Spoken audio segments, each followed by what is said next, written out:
Eis que venho sem demora, Apocalipse 3:11, breve Jesus voltará. Um feliz sábado a você, seja bem-vindo à Capton Brazilian Temple, uma igreja adventista do sétimo dia, uma comunidade de amor e fé que anuncia a breve volta de Jesus. Existem pessoas que eu ainda não tive a oportunidade de cumprimentá-las pessoalmente. Sejam muito bem-vindos à casa de Deus nesta manhã. Que Deus os abençoe. Todos vocês que recém chegaram de algum das outras igrejas, estados, que vieram direto do Brasil, que Deus os abençoe. Você está num bom lugar nesta manhã. A saída ali à porta, eu terei a oportunidade de cumprimentá-lo pessoalmente. Por falar a saída à porta, eu peço aqui para que ninguém saia antes do final do sermão. Nós temos uma surpresa especial, inclusive para as nossas crianças. E logo mais irá acontecer. Como igreja, nós estamos celebrando neste momento o 4 de julho, que é logo ali, é na segunda-feira. E nós reconhecemos a bênção de Deus nesta nação. E fazemos questão de louvar e agradecer o nome de Deus pelas bênçãos que Ele tem manifestado à nossa vida. Nós já cantamos, nós já oramos e agora nós vamos estudar a Bíblia, a palavra do Senhor. E eu quero convidar você a abrir a sua Bíblia comigo no livro de Josué. Livro de Josué, capítulo 1. Nós vamos ler um verso aqui. Eu estou muito feliz porque mesmo em meio a uma data festiva, nós conseguimos extrair da palavra de Deus, da Bíblia, grandes e profundas lições. Eu amo a Bíblia. E eu estou feliz porque nesta manhã, olhando para o 4 de julho, nós conseguimos ver a presença da palavra de Deus dirigindo essa nação. We stand on His word. E nós acreditamos que esse país está praticamente alicerçado na sua fundação na palavra de Deus. Eu tenho uma pergunta para fazer a você. E antes de perguntar, eu quero ler com você Josué capítulo 1, verso 8. Quem achou, diga amém. Louvado seja o nome de Deus. Não cesses de falar deste livro da lei, antes medita nele dia e noite, para que tenhas cuidado de fazer tudo segundo quanto nele está escrito. Então farás prosperar o teu caminho e serás bem-sucedido. É apenas um verso, eu acho que ele merece a nossa releitura. Volte comigo seus olhos para o texto, vamos ler mais uma vez. Não cesses de falar deste livro da lei, antes medita nele dia e noite, para que tenhas cuidado de fazer segundo tudo quanto nele está escrito. Então farás prosperar o teu caminho e serás bem-sucedido. Ok? Eu tenho uma pergunta para você. O que faz esse país bem-sucedido? Quando nós olhamos todo esse cenário ao nosso redor, o que faz esse país ser bem-sucedido? Queridos, nós estamos comemorando 246 anos da independência definitiva dos Estados Unidos. Não apenas isso, nós estamos comemorando 246 anos sobre o mesmo documento da Constituição. Aliás, não sei se você sabe, mas esse é um fato inédito, único no mundo, um país que há 246 anos está regido sobre a mesma Constituição.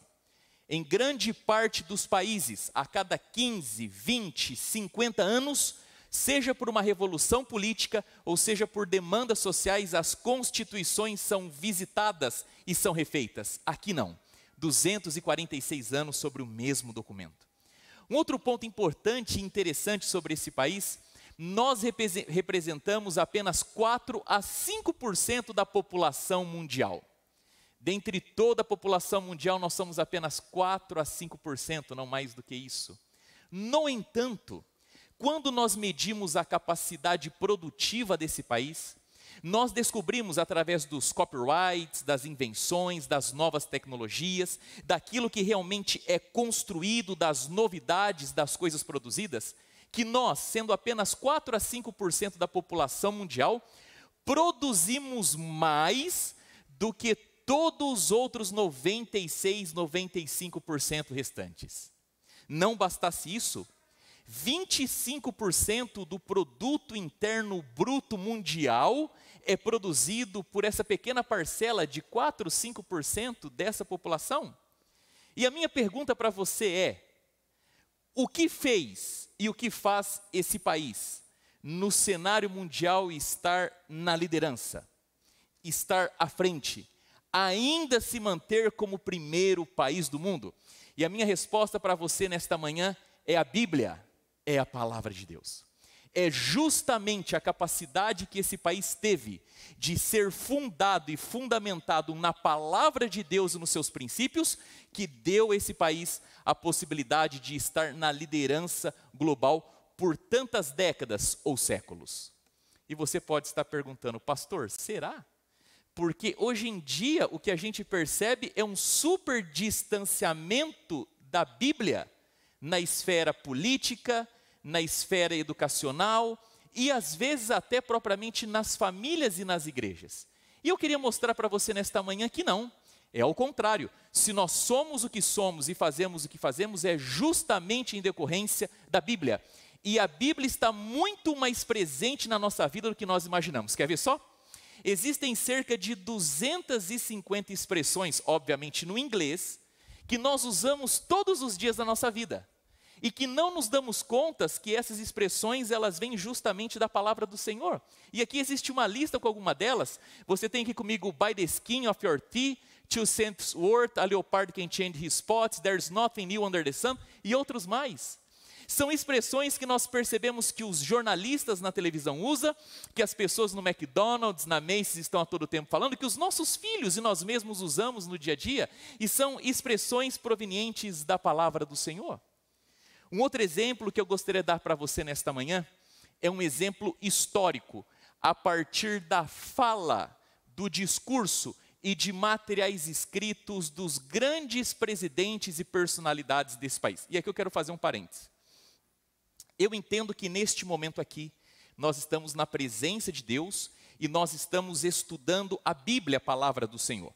E eu vou mostrar para vocês aqui algumas falas, sentenças, discursos de presidentes e pais fundadores desse país. O meu ponto e a minha defesa não é em relação a eles, mas é tentar dar evidências da ideia de que este país, durante muito tempo, procurou fundamentar a sua fundação e as suas instituições na palavra do Senhor. E o primeiro presidente que eu gostaria de mencionar nesta manhã é este daqui. É o presidente John Quincy Adams. Ele foi o 6º presidente norte-americano.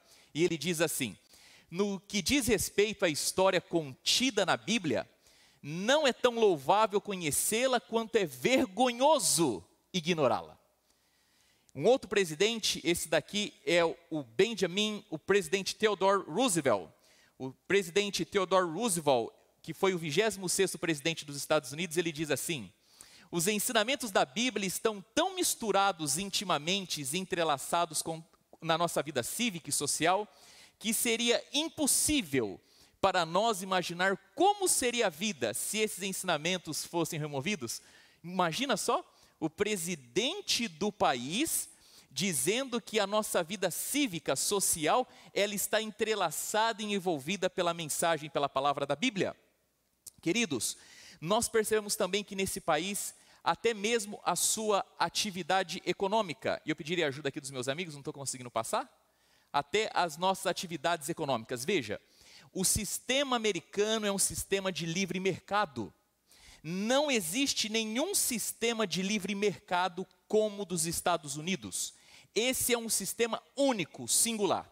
O que poucos de nós sabemos é que a criação do sistema de livre mercado americano, ele é fundamentado em 5 textos da Bíblia.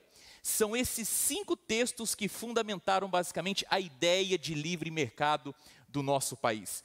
Indo adiante, queridos, nós percebemos também parte disso na formação da República dos Estados Unidos. Eu gostaria de lembrar você nesta manhã que existem basicamente 7 modelos de governança cívica. Existem 7 modelos que nós podemos escolher para governar um país. A Bíblia fala de todos esses 7 modelos. No entanto, aqui nos Estados Unidos da América, os nossos pais fundadores, eles escolheram um modelo republicano. Eles entenderam que a Bíblia, ao falar sobre esses 7 modelos, a Bíblia destaca um em especial. A Bíblia, por sinal, ela até rejeita o sistema de democracia como um sistema ruim. A Bíblia sugere, você está vendo aqui o texto comigo, um sistema de república, onde as instituições ou os núcleos pequenos, eles têm eleições, os maiores também têm eleições e os gerais também. Como que isso traduz na prática? E nós estamos vivendo isso agora. Existem as eleições nos counties, existem as eleições que são feitas no estado e existem as eleições que são feitas a nível federal. E quando nós desconsideramos e deixamos de olhar que esse país é um país republicano, que esse país tem eleições nos seus vários níveis e instâncias, nós passamos a não entender os Estados Unidos. Para que você possa entender esse país, é imprescindível que você entenda a sua maneira de escolha de líderes governamentais, desde o county, passando pelo estado e para o governo federal. E o mais bonito é que isso foi uma ideia retirada das Escrituras, do livro de Êxodo, capítulo 18, no verso 21. Queridos,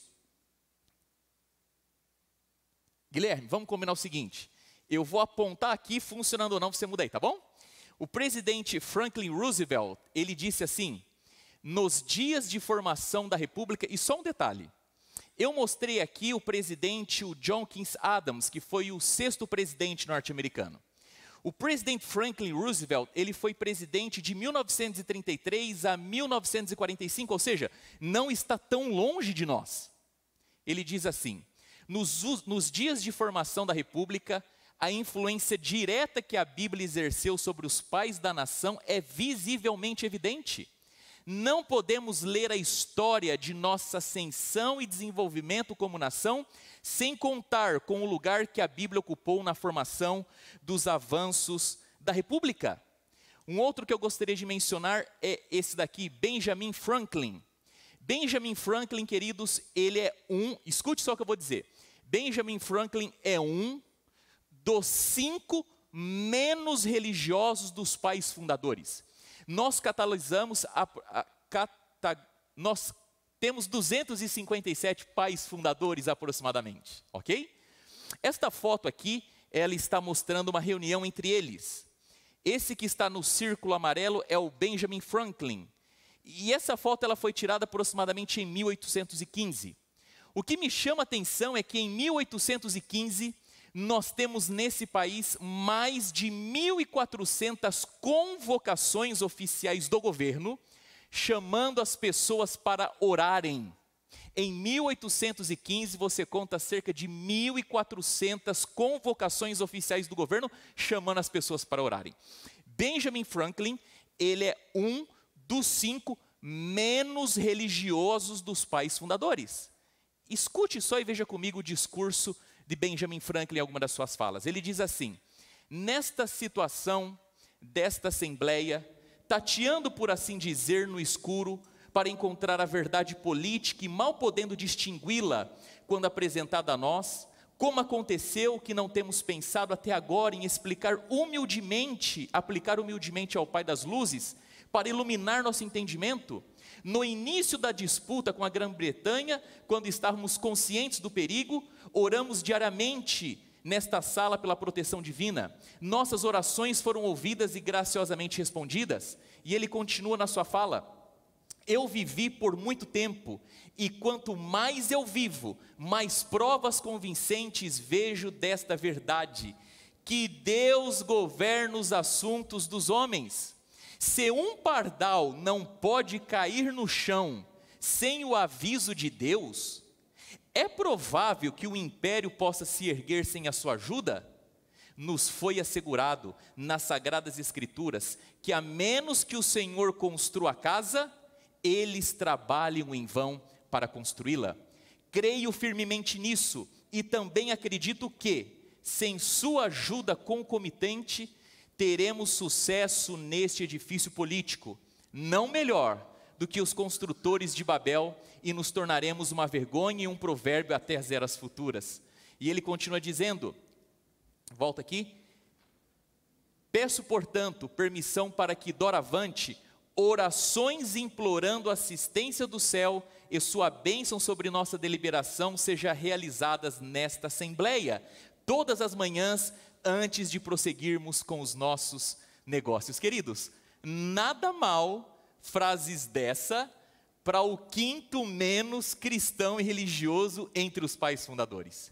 E quando nós lemos um discurso célebre de Benjamin Franklin, nós notamos o seguinte: no seu discurso, ele compõe o seu texto em 14 parágrafos. Um dos discursos mais marcantes dele tem 14 parágrafos. Nesses 14 parágrafos, ele cita 14 vezes a Bíblia. De forma direta, ele apresenta 14 textos da palavra do Senhor, ou seja, um verso da Bíblia para cada parágrafo. E eu continuo e falo da Constituição. Algumas pessoas dizem que a Constituição é um documento secular, foi escrito de forma secularizada. Quando alguém diz que a Constituição é um documento secular, ela está mostrando a sua falta de conhecimento bíblico, porque quando nós lemos a Constituição e se nós conhecemos a Bíblia, nós logo percebemos o quanto a Bíblia está presente na Constituição. E eu trouxe aqui alguns exemplos já dos primeiros artigos. Aqui você tem o primeiro artigo, o segundo e o terceiro por 2 vezes, todos eles fundamentados na premissa da Bíblia. Não sei se você já se perguntou, puxa vida, como que esse país recebe todo dia tantos imigrantes? Você já se perguntou, por que não fecha a porta? Por que o mundo inteiro vem para cá e eles recebem? Isso é um preceito bíblico presente na Constituição. E queridos, juntamente com isso também, eu queria mostrar a você um outro elemento da vida aqui, a própria separação de poderes, a tripartição do governo, governo legislativo, executivo e judiciário, são mentalidades que criaram esse processo e esse jeito através da Bíblia, que eu apresento o texto da palavra do Senhor que aponta para essa realidade. Esse daqui é o presidente Andrew Jackson. O presidente Andrew Jackson, ele é conhecido como People's President. Ele foi um grande presidente desse país. E ele diz assim: a Bíblia é a rocha sobre qual repousa a nossa república. E ele continua e faz mais uma fala. Outro presidente, Zachary Taylor. O Zachary Taylor foi um combatente, um herói de guerra, e ele diz: a Bíblia é o melhor livro dos livros. Gostaria que estivesse nas mãos de todos. É indispensável para a segurança e permanência de nossas instituições. E aqui, meus irmãos, eu gostaria que você prestasse bastante atenção no que eu vou lhe dizer agora.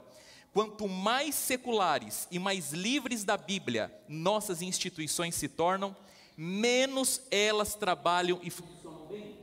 E isso não importa se essas instituições são de educação, judiciárias, econômicas ou governamentais. Em outras palavras, a mentalidade dos pais fundadores desse país era a seguinte: nós precisamos de ter a Bíblia como base para que as nossas instituições possam funcionar da melhor maneira possível.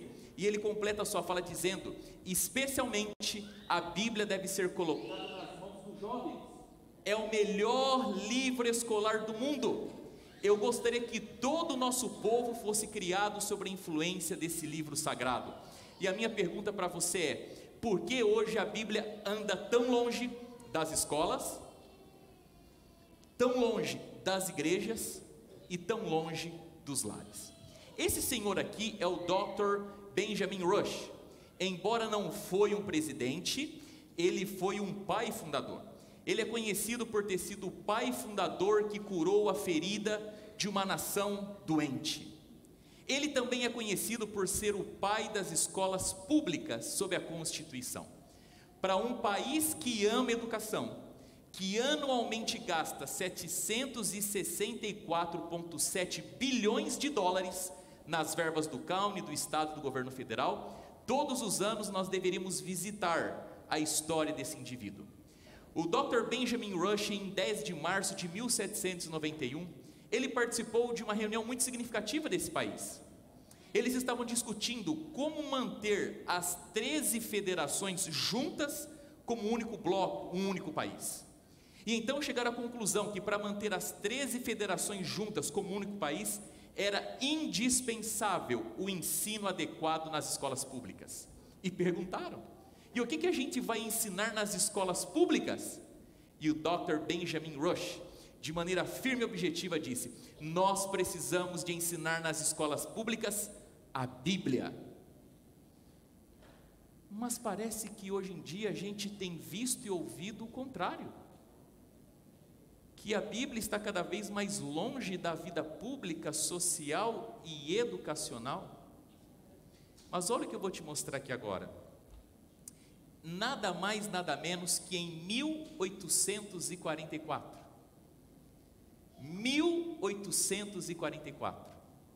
a Suprema Corte Americana, numa decisão unânime, 8 votos a 0, decidiu que todos os administradores e professores de escolas públicas deveriam ensinar a Bíblia para os alunos desse país. Mas pastor, eu cresci aqui e hoje eu vejo totalmente o contrário. Por quê?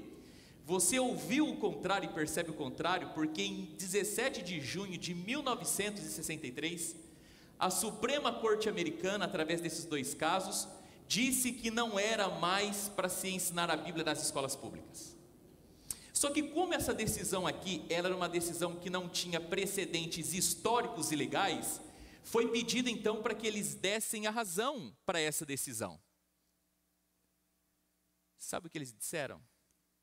Eles disseram o seguinte: se partes do Novo Testamento fossem lidas sem explicação, elas poderiam ser e tinham sido psicologicamente prejudiciais para as nossas crianças. Os iluminados, e eu digo com respeito, da Suprema Corte Americana, em outras palavras, disseram que se o Novo Testamento fosse lido e não tivesse alguém para explicar, isso poderia causar danos cerebrais nas nossas crianças. Queridos, o que nós vemos na realidade é totalmente o contrário. Nós temos hoje um surto coletivo de crianças, juvenis, adolescentes, jovens, adultos e senhores e senhoras com sérios problemas, com danos mentais. 60 anos depois dessa decisão se passou e o que nós vimos na sociedade foi o contrário. Aliás, e eu falo com ordem e respeito, recentemente, a última juíza da Suprema Corte Americana a ser indicada não foi capaz, se eximiu de responder se ela poderia definir em termos biológicos o que é uma mulher. E o meu ponto é, queridos, se nós podemos usar Bíblias nos presídios, por que nós não podemos ensinar Bíblia nas escolas? Porque se nós ensinássemos a Bíblia nas escolas, possivelmente nós não teríamos que ler tantas Bíblias no presídio. E sabe, o Dr. Benjamin Rush, ele continua, e ele diz assim: a Bíblia, quando não é lida nas escolas, raramente é lida em qualquer período subsequente da vida. O que ele está dizendo? Que se nós não ensinamos os nossos filhinhos com 4, 5 anos a lerem, se acostumarem, gostarem da Bíblia, quando chegar na adolescente fica mais difícil. Quando chegar na vida adulta fica quase impossível. E sabe, você está pensando assim, mas pastor, você está falando aí de coisas espirituais. E a escola a gente aprende matemática, química, física, biologia, porque na sociedade moderna nós compartilharizamos a vida. E nós entendemos que a religião e a fé é apenas um aspecto, mas eu gostaria de lembrar você nesta manhã, que a fé e a religião não é um aspecto da vida, é o aspecto dominante sobre todos os outros aspectos. E quando nós vamos na Bíblia e levamos a Bíblia a sério, nós descobrimos que a Bíblia fala sobre todos esses assuntos que você está vendo aí. Acontece que para uma geração que é analfabeta no estudo da Bíblia, hoje, para discutir e falar sobre qualquer assunto, nós temos que ficar pincelando alguns textos da Bíblia aqui para acharmos e localizarmos o que a Bíblia está falando sobre eles. Mas se você tivesse sido alguém nascido antes da Segunda Guerra Mundial, você notaria que nos textos dos livros das escolas públicas, a Bíblia era um livro presente e estudado. E mais, a Bíblia não fala sobre questões de fé e espiritualidade. A Bíblia fala sobre educação, sobre ciência, sobre saúde, sobre finanças. E olha o que o Dr. Benjamin Rush diz: a Bíblia contém mais conhecimento necessário para o homem em seu estado atual do que qualquer livro no mundo. E eu quero trazer esse indivíduo aqui. Quero falar um pouquinho dele. Matthew Murray. Ele é pouco conhecido, mas em realidade ele é o pai da oceanografia e meteorologia naval. Esse indivíduo aqui, desde pequenininho, ele amava o mar e o oceano. E quando pequeno, ele começou a viajar em algumas embarcações. Quando se tornou um pouquinho maior, se tornou marinheiro, depois oficial, depois dono de várias embarcações. Mas ele era um ávido leitor e estudioso da Bíblia. Um dia, adoentado na sua casa, no culto familiar, a família lia a Bíblia, lia o Salmo de número 8.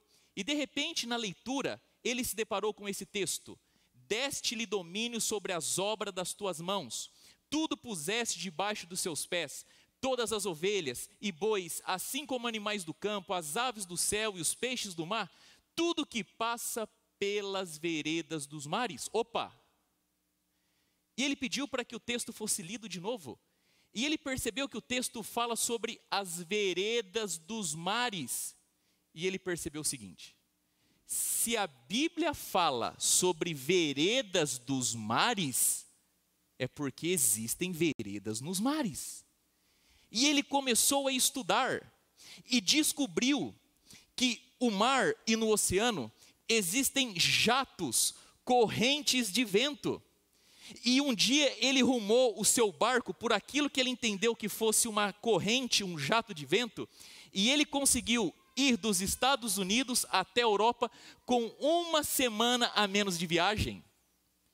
E não bastasse isso, um outro dia, lendo as Escrituras, um texto em Eclesiastes 1:6, ele leu o seguinte: os ventos sopram para o sul, depois viram para o norte, dão voltas e mais voltas e cessam o ponto de partida. O que ele percebeu aqui? Que existem circuitos, correntes de vento. E esses correntes e circuitos de vento têm um caminho a ser perseguido. E então, pesquisando, ele pela primeira vez na história, ele consegue fazer uma previsão meteorológica marítima. Ele começou a perceber que existiam momentos que as suas embarcações podiam seguir, o clima estava a favor. Outros momentos ele tinha que parar e esperar a tempestade passar. E esse indivíduo, ele faz um excelente ponto. Queridos, na nossa sociedade contemporânea é dito para nós que ciência e religião são incompatíveis. Se tem ciência, não tem religião. Se tem religião, não tem ciência. Ele diz assim: fui acusado por homens da ciência, tanto neste país quanto na Inglaterra, por citar a Bíblia em confirmação das doutrinas da geografia física. A Bíblia, dizem eles, não foi escrita para fins científicos e, portanto, não tem autoridade em questões de ciência. Mas ele é capaz e claro e diz: perdão, a Bíblia é autoridade para tudo que ela toca. A Bíblia é verdadeira e a ciência é verdadeira. Ambos são verdadeiros. E quando os homens da ciência, com vaidade e presunção, anunciam alguma descoberta em desacordo entre religião e ciência, a culpa não é da religião e ciência.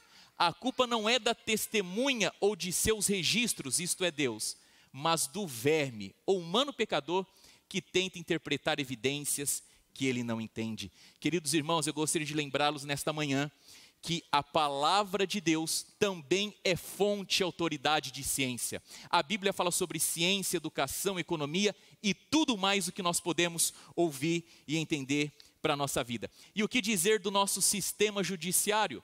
James Kent é aquele que inventou e construiu junto com um outro fellow dele todo o nosso sistema judiciário. E esse homem, ao falar sobre os circuitos de juízes, e é assim até hoje que é operado o nosso sistema judiciário, ele disse: Samuel julgou a Israel todos os dias da sua vida. De ano em ano rodeava por Betel, Gilgal, Mispa, julgando a Israel em todos os lugares.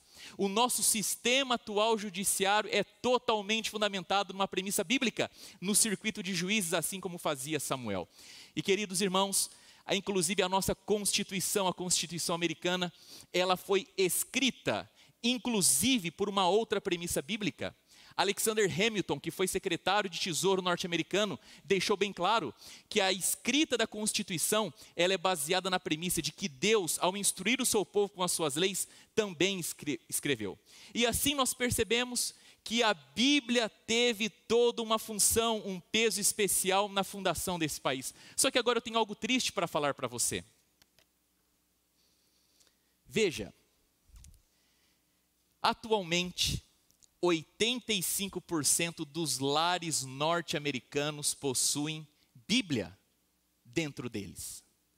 Para cada americano, existe cerca de 4,3 Bíblias. No entanto, 36% dos habitantes desse país que possuem Bíblia passam um ano sem tocar na Bíblia sequer uma vez. Outros 33% dizem que leram a Bíblia apenas uma vez por ano. Apenas 9% diz que lê a Bíblia todos os dias. E só 3% já leram a Bíblia pelo menos uma vez de capa a capa. Queridos irmãos, quando nós olhamos a história desse país, é inegável que ao nos perguntarmos qual que é a razão do sucesso e da prosperidade desta nação, a resposta é uma: que essa nação ao longo da sua história e por muito tempo lutou para aplicar os princípios da Bíblia na sua existência. E se uma nação que lutou e se esforçou para se fundamentar e para aplicar os princípios da palavra de Deus se tornou próspera, muito mais você e a mim. E se tem algo que nos chamou, que nos cativou, que quem sabe nos fez romper com as barreiras da distância e chegarmos aqui, é justamente o caminho da prosperidade. A gente veio para esse país para nos tornarmos prósperos. E eu quero voltar com você para a Bíblia. Josué capítulo 1, verso 8. A palavra do Senhor diz assim a nós: não cesses de falar deste livro da lei, antes medita nele dia e noite, para que tenhas cuidado de fazer tudo segundo nele está escrito. Então farás prosperar o teu caminho e serás bem-sucedido. Nesta manhã eu estou falando para brasileiros que são gigantes, valentes, guerreiros. Na nossa comunidade eu percebo de longe e de perto que a maior parte de nós estamos aqui diariamente, derramamos o nosso suor, derramamos as nossas lágrimas e às vezes até o nosso sangue em busca do caminho da prosperidade. Embora nós não possamos abrir mão do esforço, do trabalho diligente, é imprescindível que na vida dos filhos de Deus, de uma igreja adventista do sétimo dia, e de você que está nessa terra, que a Bíblia também ocupe o fundamento, a estrutura e o ponto central da sua vida. E neste 4 de julho, como pastor desta comunidade, que tenho aprendido a amar, orar e juntos caminharmos para a breve volta de Jesus, o meu conselho e o meu apelo para você é: leia a Bíblia, estude a palavra, conheça dos fundamentos do assim diz o Senhor. E aqueles que dedicam vida e tempo para a Bíblia se colocam no rumo e no caminho da prosperidade. Eu estou vendo várias crianças aqui, meninos e meninas, os desbravadores. Estou vendo adultos, senhores e senhoras. Eu gostaria de fazer um desafio nesta manhã. Primeiro deles, que todos os dias você leia a Bíblia. Segundo desafio, que você procure lições práticas e aplicáveis da Bíblia. A Bíblia não é um emaranhado de doutrina. A Bíblia é um livro que quer refletir a vontade de Deus para todos os aspectos da nossa vida. E eu gostaria de fazer um comprometimento, eu e você, que neste 4 de julho nós vamos estabelecer no nosso coração lermos a Bíblia de capa a capa em um ano. Sabe como que a gente lê a Bíblia de capa a capa em um ano? Se nós lermos 3 capítulos por dia, 15 minutos de leitura da Bíblia. No outro 4 de julho, daqui da frente, nós vamos estar celebrando o assim diz o Senhor, que não está presente apenas na palavra, mas entrou no nosso coração devido à leitura da Bíblia. E eu gostaria de saber nesta manhã, quantos aqui diante de Deus dessa congregação gostariam de renovar os seus votos de estudo e de leitura da Bíblia? Quantos de nós aqui que estamos lutando, trabalhando, construindo família, objetivos materiais, gostariam de estar na rota e no caminho da prosperidade? E vermos que mais do que o nosso esforço pessoal para com o trabalho, é a bênção de Deus, porque nós vivemos o assim diz o Senhor. Eu gostaria de fazer uma oração com você. Querido Deus, nesta manhã, nós estamos aqui, rapidamente, nós olhamos para trás e vimos que na história da fundação deste país, A Bíblia foi um livro elementar, um livro-chave. A Bíblia dirigiu as ideias, os ideais, os princípios, as instituições, a própria Constituição. E haveria muito para se dizer nesta manhã, mas o ponto é que hoje, nós que estamos à frente e longe dos pais fundadores, podemos estudar, ler, entender e aplicar a Bíblia. Que na nossa igreja, como crescemos ouvindo falar, nós possamos ser do povo que conhece a Bíblia e que vive como assim diz o Senhor. Por Jesus Cristo, amém e amém. Queridos, eu disse a vocês no começo que nós temos uma parte especial aqui no nosso culto. Nós temos aqui na nossa igreja um quarteto, eu quero convidar os meninos que vêm aqui à frente para cantar. E nós nesta manhã iremos escutar uma música muito bonita. Uma música que fala sobre aqueles que deram e que ainda continuam doando, entregando a sua vida em favor de manter-nos nesta nação protegidas, guardados e em boas condições. Deixa eu dizer algo aqui a vocês, eu estou falando aqui agora às crianças. Onde estão as crianças da nossa igreja? Levantem as mãos, por favor. Como pastor, queridas crianças, nós como igreja, nós acreditamos em Deus. We trust in God, Daniel. Mas nós acreditamos que Deus também tem as suas instituições aqui na terra. Nós acreditamos que os bombeiros, os firefighters, que a polícia, que as enfermeiras, que os médicos, que os professores arriscam as suas vidas todos os dias para que a gente esteja bem. E hoje na nossa igreja é um dia de nós olharmos para todas essas pessoas que trabalham e doam e colocam a sua própria vida e futuro em risco para que a gente esteja aqui. Eu queria pedir a atenção de vocês a ouvirem essa música cantada por o quarteto da nossa igreja e que Deus abençoe a América, o nosso país. Amém.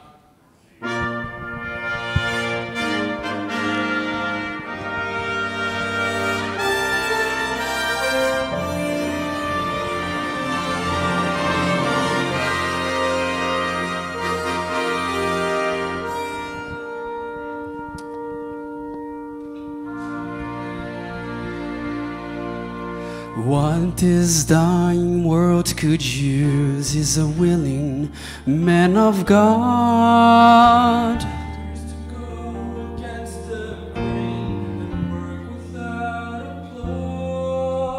A man who raised the shield of faith, protecting what is pure, whose love is tough and gentle. A man whose word is pure. God doesn't need an orator. He knows just what to say. He doesn't need authorities to reason him away. He doesn't need an army to guarantee a win. He just needs a few good men, men full of compassion, who laugh and love and cry, men who face eternity and aren't afraid to die, men who fight for freedom and honor once again. He just needs a few good men. He calls the broken derelict whose life has been renewed. Oh, he calls the one who has the strength to stand up for the truth. Enlistment lines are open and he wants you to come in. He just needs a few good men, men who fight for answer, who laugh and love and cry, men who face eternity and aren't afraid to die, men who fight for freedom and honor once again. He just needs a few good men, men full of compassion, who laugh and love and cry, men who face eternity and aren't afraid to die, men who fight for freedom and honor once again. He just needs a few good men. He just needs a few good men. He just needs a few good men.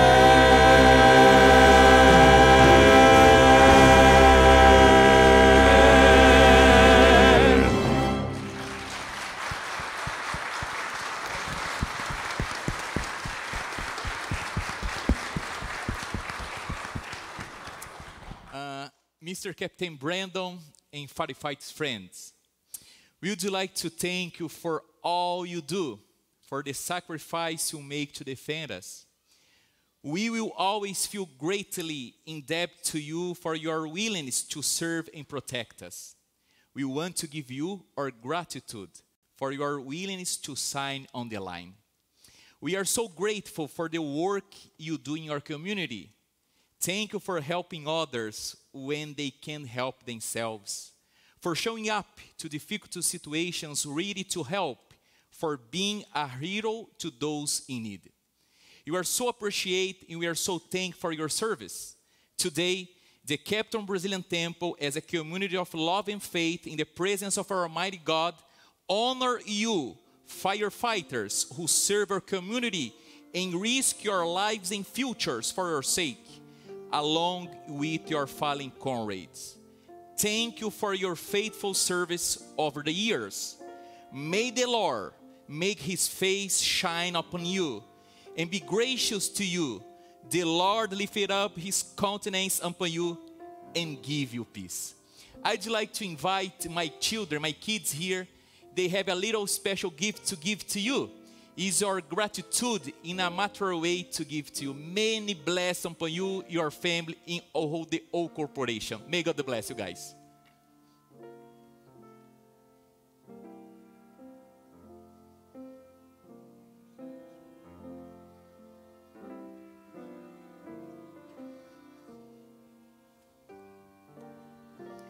I have good news, church. Our Captain Brandon received me last week in his office, and we discussed about the opportunity to have them here today. And for sure, he said me, yes, Pastor, we will be there. And today, Captain Brandon with his team, they brought trucks here. Is that right, yes, Captain? Yeah, 4 trucks here. Outside for you guys, and especially our kids. You can go there after our prayer, and you can enjoy pictures in the truck. May God protect us here in our county in order to have no emergency right now. Thank you so much. Many blessings upon you. We are so glad to receive you here.